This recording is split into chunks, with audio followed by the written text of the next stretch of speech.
All right, I want to welcome you all to Real Talk Podcast. This is basically an opportunity for myself and Pastor Erik to tackle the sermon that we preached on the Sunday and Saturday before and just get another look at it. Take a look and see if there's anything from the cutting room floor, something that we wanted to say or we wanted to say maybe a little bit more deeply or just dig into it a little bit more, and then to resurface that at the same time, getting a chance to answer some questions that this may have percolated up in your mind. And thankfully, we actually had several questions sent in. But this is cool because we both were talking today about how both of our small groups, we have two different separate small groups. This just caused a lot of really, really cool questions and things that we didn't really even address in the sermon, but the sermon just led naturally into. So we're hoping to tackle that all today.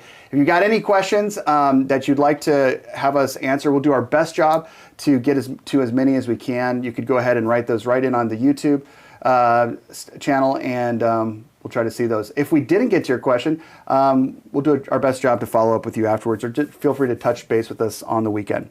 One of the questions that came in, and this is, we were talking about cohabitation, which the crazy thing is that, again, on paper, cohabitating before marriage should work. I mean, like, it makes sense. Like, again, you wouldn't buy a car, you wouldn't buy a house without actually spending time, inside the house or just checking out the car. And so the idea of simulating marriage makes sense before marriage. The only problem is that it clearly, statistically, doesn't. Yeah. It's bad. Especially with the rise in, what got me with all the research, without a Christian worldview, the research is saying, well, it's way more common nowadays, but that's really the only thing that changed in the outcomes. Like, we really haven't gotten better at it. Yeah. We love to say, well, we perfected it. Yeah. We're better than our parents were. We talked about the right things, and all the research was like, well, no, it's kind of giving you the same outcomes and causes. There's just a whole lot more people. It's way more normal. It's way more common. It's not making marriages better or last longer. It's actually just as bad, just with more people. Yeah. Yeah. Yeah. And so one of the things that that the questions that surfaced came up, just as far as like just thinking about that. And by the way, I just want to say there's so many of you that have shared ways that this sermon caused you to take drastic action or application in your own life. Like, you know what? I've been feeling like God wanted us to do something about this. I've been feeling like I've been needing to make different decisions. And this was the thing that God used to just pull the trigger on that and help us make bold decisions that are going to honor Him. And so for all of you who got to us on those and shared your stories, and all those who didn't, but that's what happened for you this past week, we're so proud of you, and we're so excited that you're taking God's word seriously, and even in areas that are so personal and difficult. One question that came in that was just really on point with this is, what about living with a significant other and not having sex with them? I mean, if we're saying that cohabitating is bad because there's a sexual component, well, what if you're living with a person, a significant other, and not having sex with them, especially, and this was the qualification, especially if it's for a short period of time. For example, a lease ends a few months before a wedding date. So that's one of those areas that's really important for us to first ask the question, what is sin and what isn't?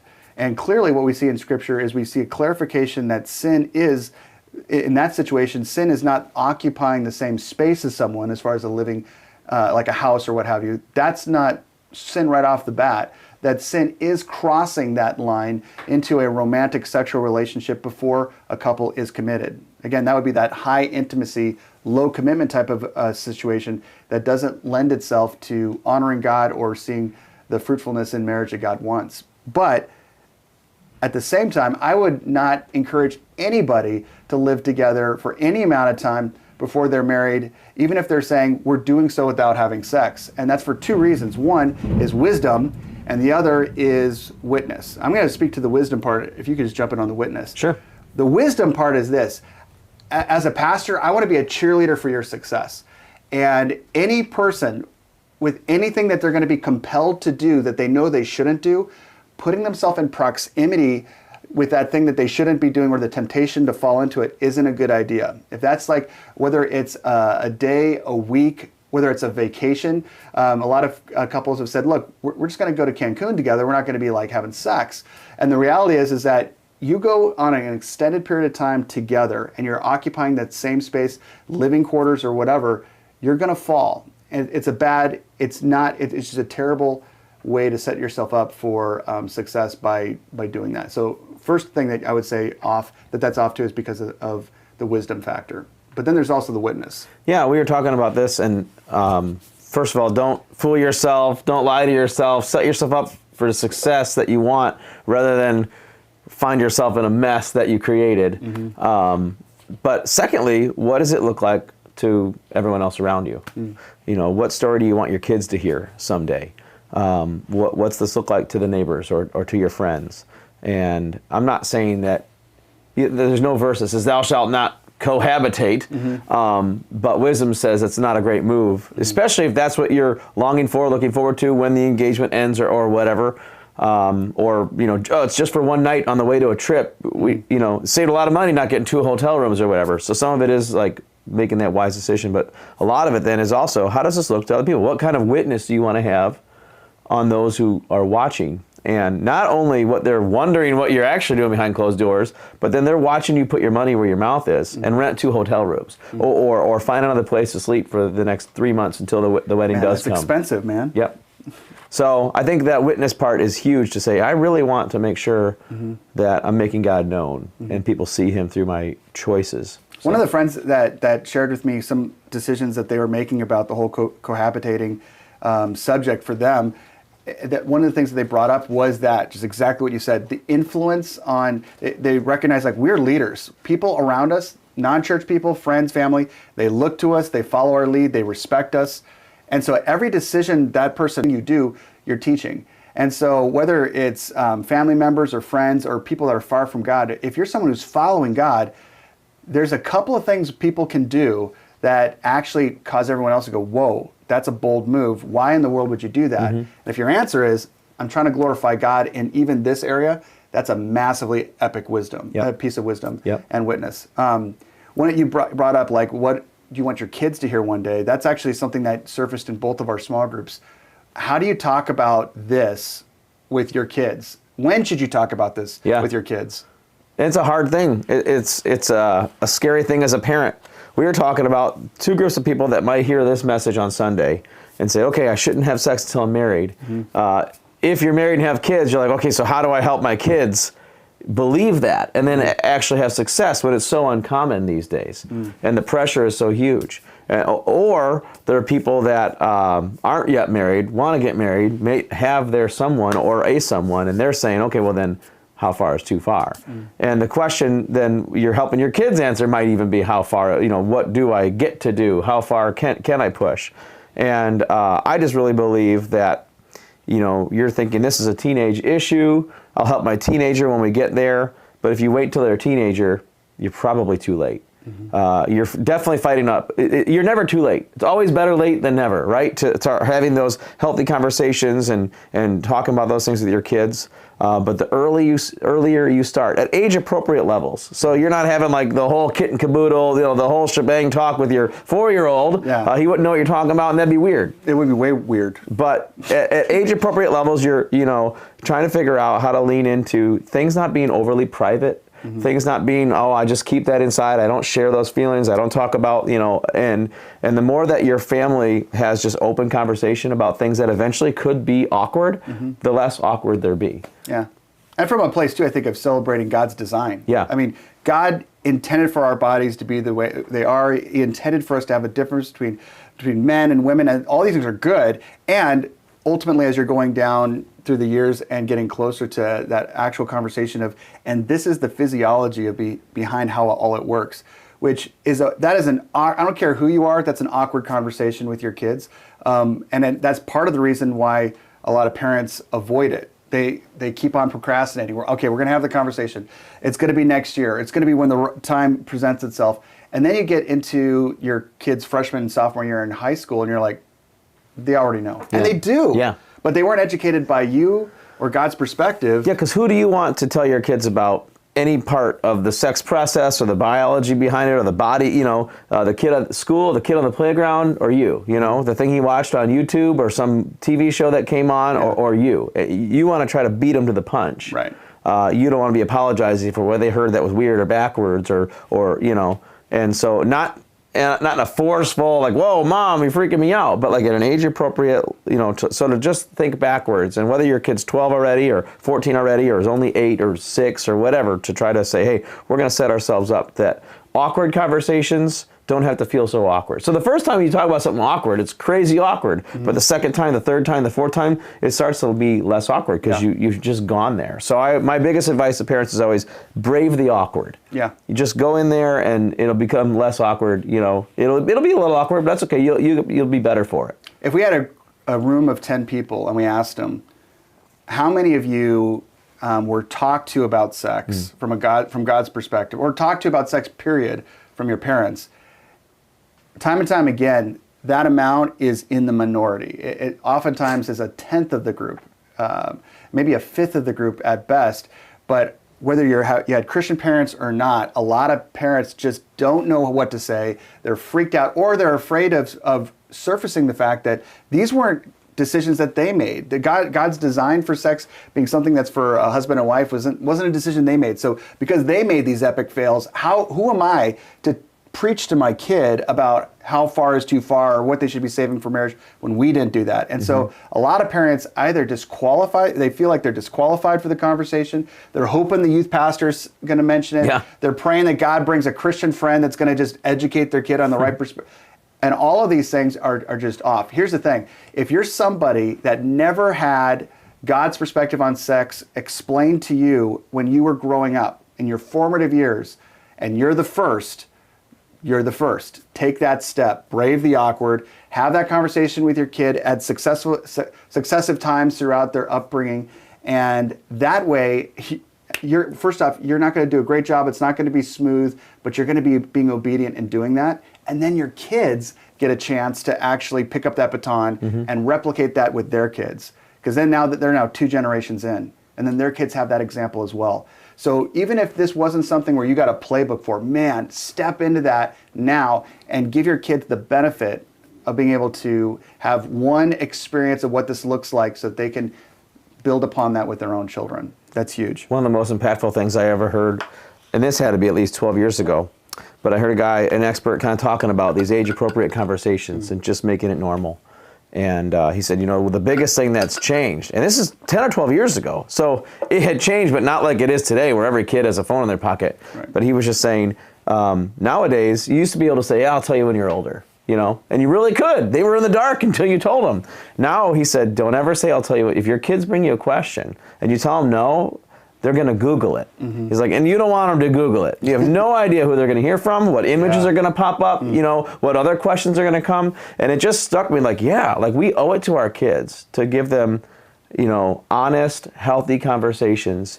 Even if we wish they didn't ask yet, better to come from a conversation with a loving mom and dad than whatever pops up when they punch it in their phone. Yeah. My parents were both, they're both Christians. Neither of them had a playbook on what it looked like to be a Christian parent and have this conversation with their kids. And so I think they were waiting for the right time. But I can tell you, when I was 3rd and 4th grade, I knew all of the vocabulary. I knew much of the physiology. And it was something that fascinated me, intrigued me, made me laugh. And so at school, we had all these conversations, and my parents had no idea that I was getting miseducated on something that was so imperative within my future. So parents, brave the awkward, step in. That's never a wrong decision to honor God that way. And we've even had the opportunity, when we've talked about these things with our kids and the things that they, other kids are talking about, we've been able to say, that's not really appropriate to talk about at school. Like talking about it at home helped us guide them on what to talk about and how inappropriate, that kid made that joke or whatever it was. It opened up the window for us to even help them start to see what's healthy and what's appropriate and what not versus just, like you said, just good luck out there. Yeah. One of the questions that came in that was just super, super honest and vulnerable, I just appreciated the vulnerability, and it's a good question. The question is, if sex is just for married couples, well, what about masturbation? Isn't it true that it's not directly mentioned in the Bible? It's normal for our hormones to drive us mad, and if respecting the Lord means saving sex for marriage, why is self-pleasure so frowned upon? God created us with this drive and hormones. Why should they just be suppressed? And that is a really, really good question. And I think that's a good question whether you're single or married. It's just the idea of, if this isn't specifically spoken about in Scripture, then is this just like fair play? It's like, you come up with your own conclusion on that, develop your own convictions. And that actually is off. When Jesus is talking on the Sermon on the Mount, you see him not just specifically talking about outward physical actions that affect other people. We see Jesus actually talking about the mental health of people with regard to what are they occupying within their brain and rehearsing over and over again. This is why Jesus made a big deal about, it's great that you're not murdering your neighbor. That's awesome. But if you hate them, you're practicing and rehearsing that in your heart, and you're hating them within your heart. You're murdering them within your heart. And then he transitions to lust. That you may think that it's awesome that you've never slept with another person's wife, but if you're fantasizing about that person in your heart, that actually is you committing adultery within your heart. God knows that this is something that is not just an outward action with other person that is detrimental or even sin, but it's how we practice and rehearse that within our own minds that could take us away from God's design for us. With regard to masturbation, it's something that can't happen without you fantasizing about another person, and the first things it does is it actually causes you to flip on its head the purpose and design for sex. If God created sex to be something that is between a husband and wife, that is a giving, that this is where I'm doing this to bring something to them. This is about them. This is about their pleasure. This is about me serving them in this act and reciprocated. It turns that into sex becoming something that's not about my spouse, not about something that I'm giving. It's about something I'm taking, and it's all about me.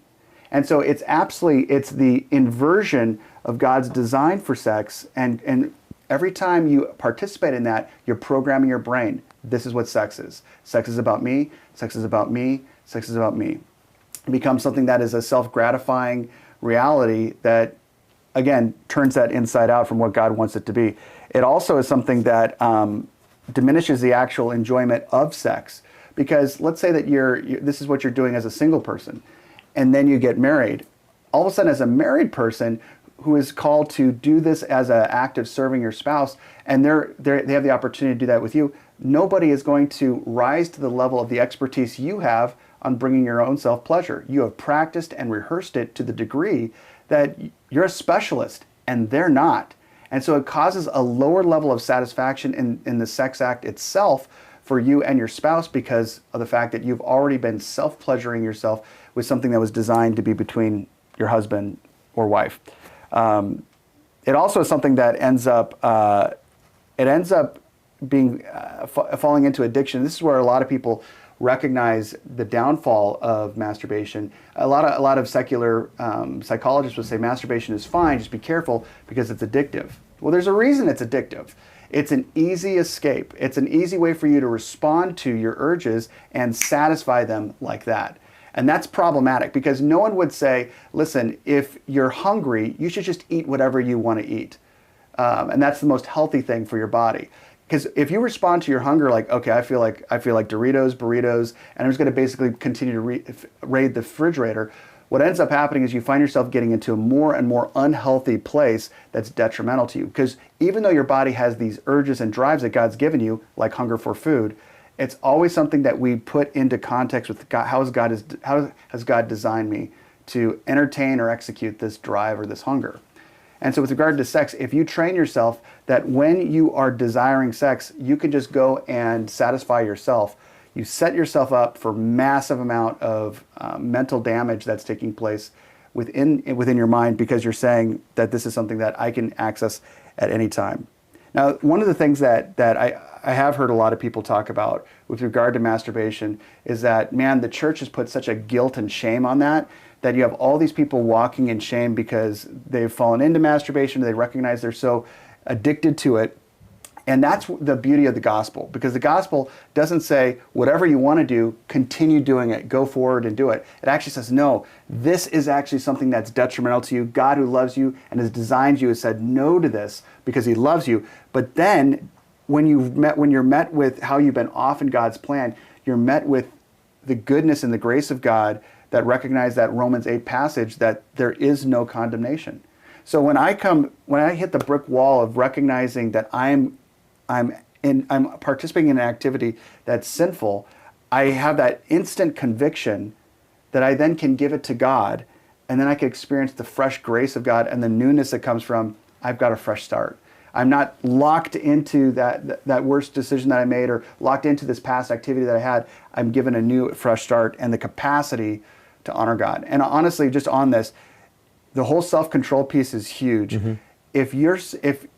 If you're training yourself to trust God for the self-control to get through one day of self-control with whatever addiction or whatever thing that you're participating in that feeds your brain, that makes you want to do whatever it is, but it's something that's off from God. Whenever you find yourself resisting that with God's strength, you get stronger and stronger and stronger. The more you simply satisfy whatever your urge happens to be, the weaker and weaker and weaker and more prone to just lay in that addiction all the more without any freedom. And so you're saying, I'm saving myself for marriage. Yeah. This is self-preservation or whatever.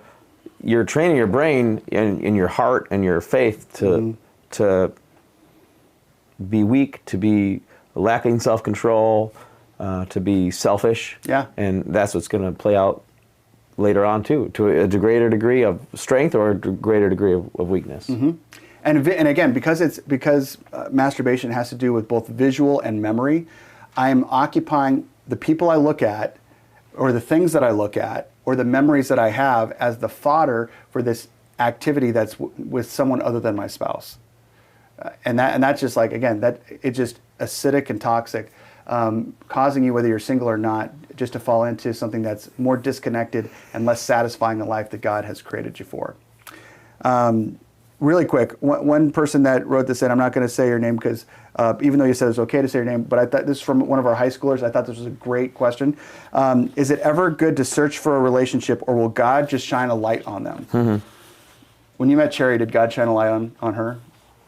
I don't know. We were in like a gym of a church. It was averagely lit. Fluorescent? It wasn't. It was very fluorescent. Yeah. Not bright, but not dim.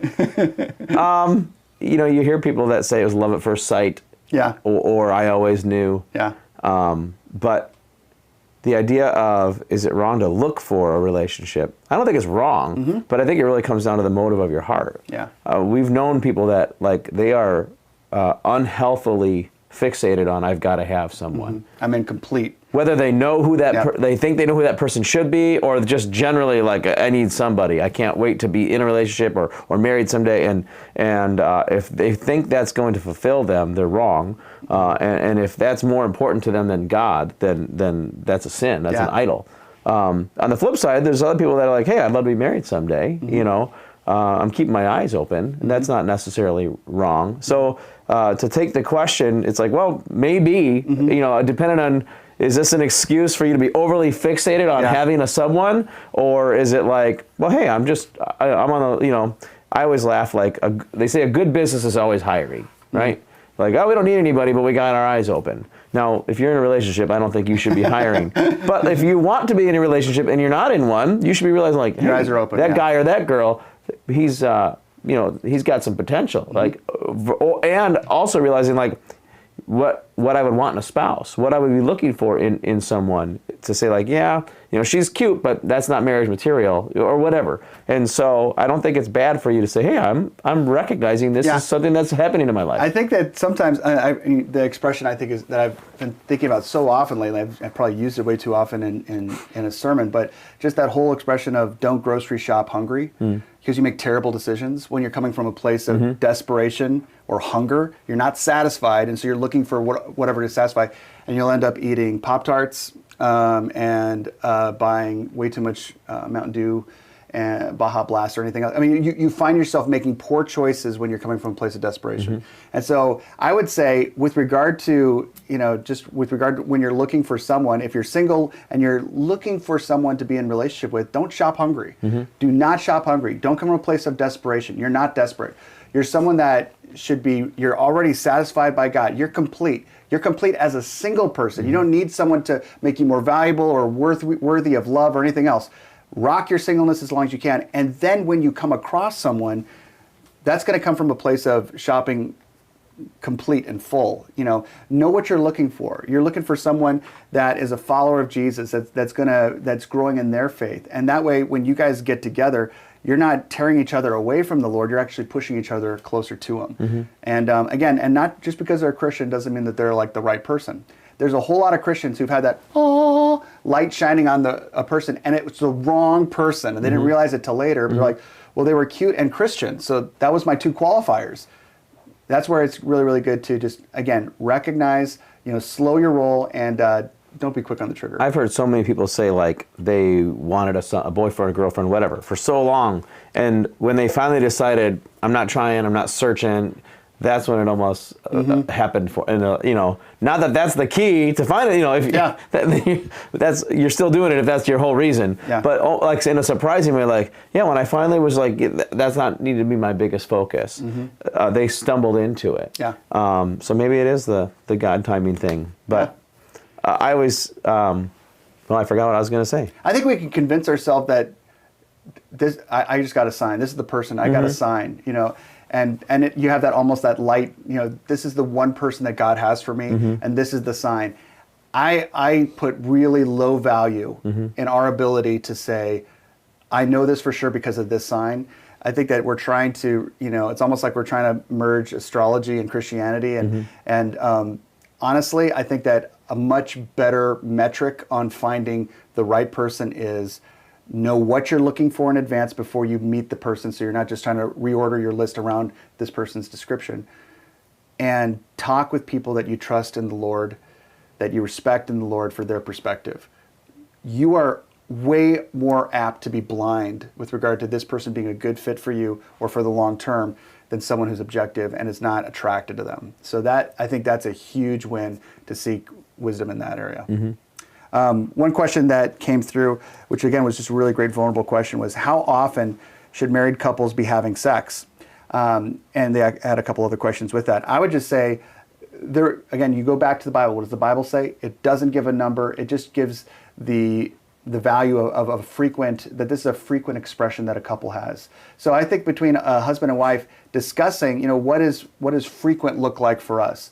Is this, once a week? Is this multiple times a week? I think every couple is going to have a different conviction on that or better rhythm for them. I don't think there's a one-size-fits-all number on that, or should there be? I think this is something that happens with a couple and having communication on that. And then the follow-up question is, how do you go back after a sex drought?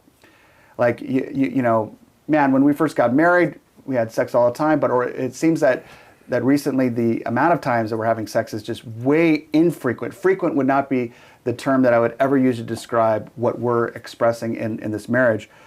I would just analyze first and foremost, one of the best things that Reengage talks about is draw a circle around yourself and realize that that's where you need to start. The problem in your relationship isn't within that circle. So the first thing you should ask is, how am I a part of the problem with this sex drought?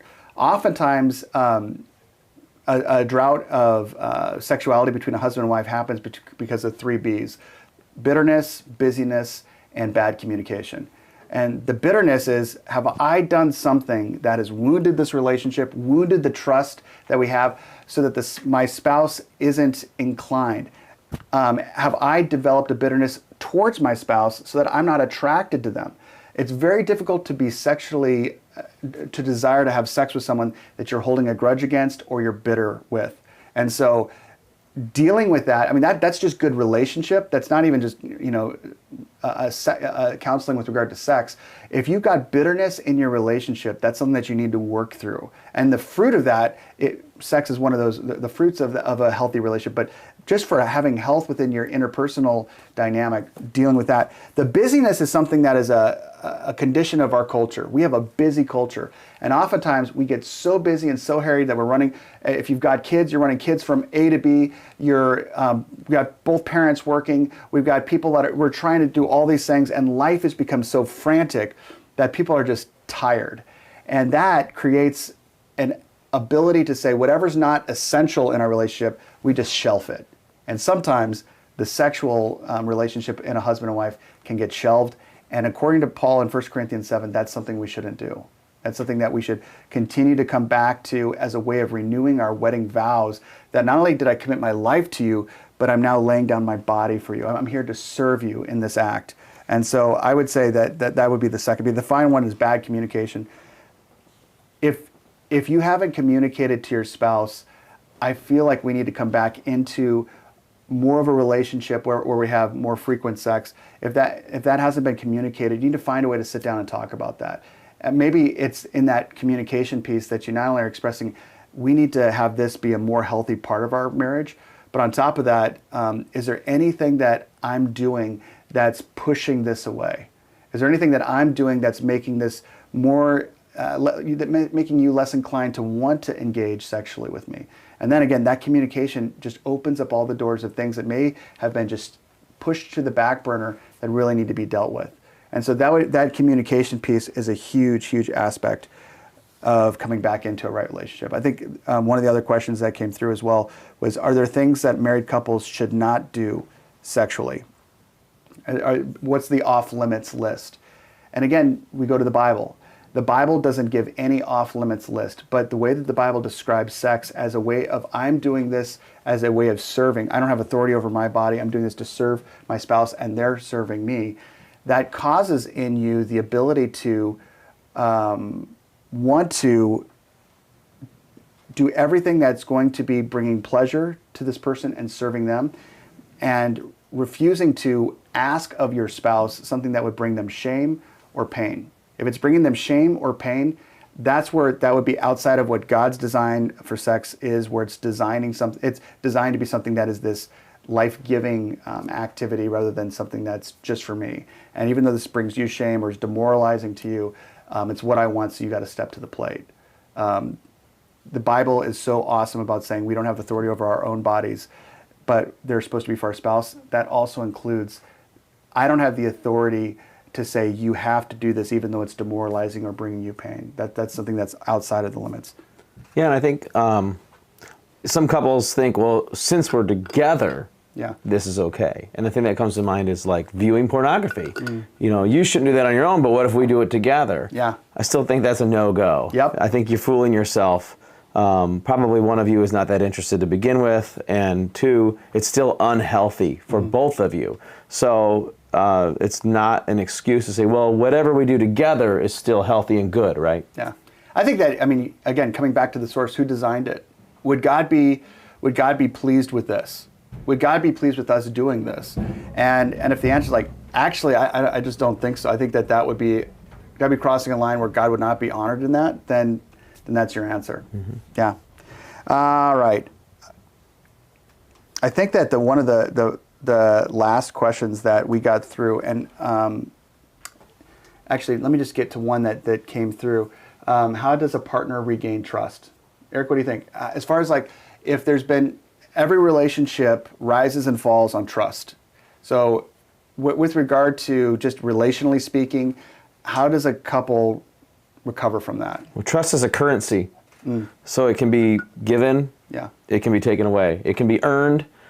What I feel is I want you to give me more trust quickly, if not instantly, right? Why don't you trust me? Yeah. But if I'm someone who's blown it, like if I've lied to you, why would you ever trust me again? Yeah. I said, I'm sorry, trust me, come on. Yep, and now you might trust me again, but it's gonna take some time. Yeah. And it's probably gonna take more time than I want it to.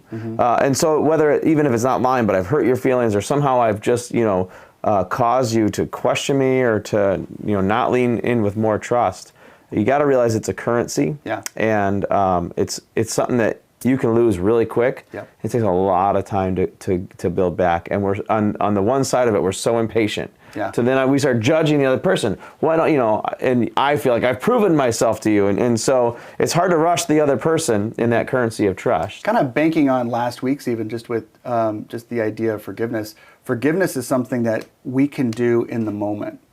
Forgiving someone isn't saying it doesn't hurt me anymore. It isn't saying it wasn't a big deal. It's saying it was a big deal. I'm still hurting even possibly, but I'm forgiving you. Forgiveness can come instantly. Trust is built. I also think then there's a part of it, and it doesn't mean it's the next morning or the next, I don't know when, but feel out when can we have the conversation about trust. How much do you trust me? When will you trust me? There's a healthy time to have that conversation, and maybe have that a few times over some time. But depending on what it caused you to lose their trust, and you're waiting to, hey, I've been trying to serve you, I've changed my ways, I'm being honest here, whatever it is, then hopefully you can say, all right, do you want to trust me? When will you trust me? What else do I have to do? I think that the response is probably going to be, if someone asks, if in a marriage relationship, if one couple asks, so when do you think you're going to start trusting me? I think the answer is probably going to be, I don't know. Because this still hurts, or I still am working on getting back that feeling of trust that I had for you before this took place. But we rarely ask ourselves that question. So you might ask me, and I've never considered when I'll actually start to trust you again. Yeah. In my mind, I just always feel justified. I might be harboring bitterness, or just wisdom says, don't trust that guy again. And so I do think that conversation might not change the world overnight, but having healthy, timely conversations around that is going to help both sides of I'm earning trust while you're learning to trust. Yeah. And I think that on top of that, if you're the person you were the offender, not the offended, but you were the offender, I think having just a boatload of grace for that healing process, it's going to, like to your point, it's going to go slower than you want. You've already dealt with your sin. You've already dealt with whatever hurt this person. And so you're experiencing grace. You're like, let's move on. Let's move on. That person's still hurting. And so recognizing that wound might take longer than you would like it to, and just having the grace. And just saying, no matter what this person's response is, I'm going to continue being the husband or the wife that God's called me to be to them, and having the grace to give them the space to heal. That's key. Last question I think we're going to get to is this: what's the? And this is a great question, because on the surface it doesn't sound like it was pertinent to our topic, but it really is. And Erik, I'm going to let you take this one. What is the biggest sin people commit, and how can we avoid it?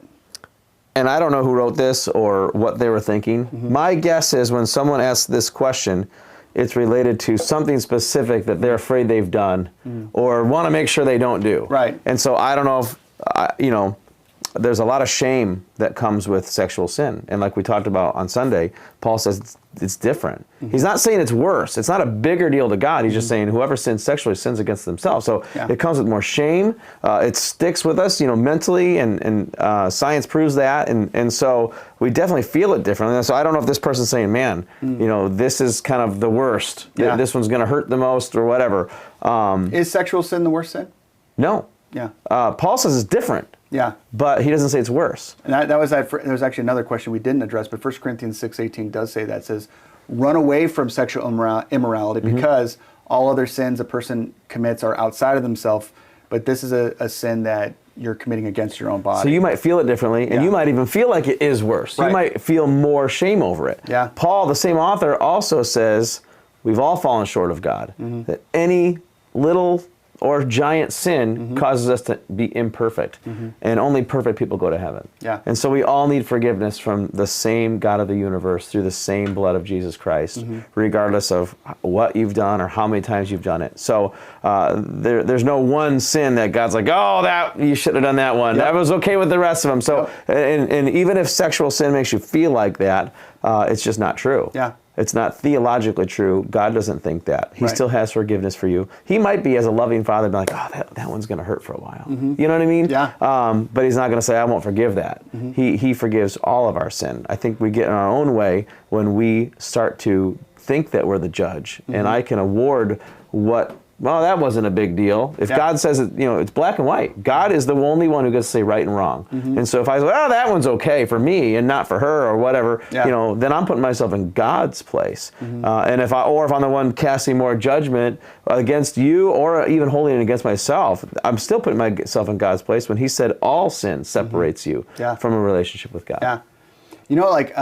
I think that it's kind of like when someone that has some type of a peanut allergy or a milk allergy, and so you're trying to, if you have a child that has one of those allergies, you try to remove all those things from their diet, and you realize everything has some type of peanuts in it, or was in a factory made with peanuts, or has some type of lactose in it.